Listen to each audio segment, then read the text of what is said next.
जल चढ़ा के हर हर महादेव गाबो रे को दिए। गाँव गाँव माँ गूंजे बम बम बम बम बम। शिव मंदिर माँ बाजे नगाड़ा,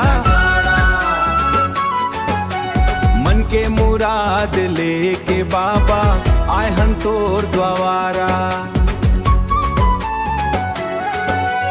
दूधिया उजले अभिषेक करबो, बेले पत्ता तोला चढ़ाबो।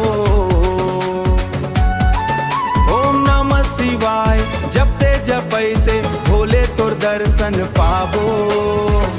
हरसलन सावन में शिव मजिला मनाबो। बम बम भोला गाबो रे, हर चरण तर जवारे। हर दुख चरदला भूल के बाबा तोर चरण तिर नवारे।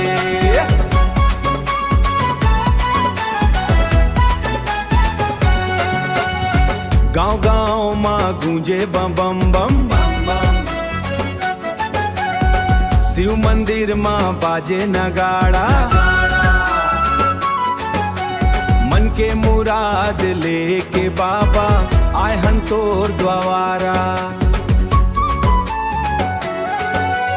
दूधिया उजले अभिषेक करबो, बेले पत्ता तोला चढ़ाबो।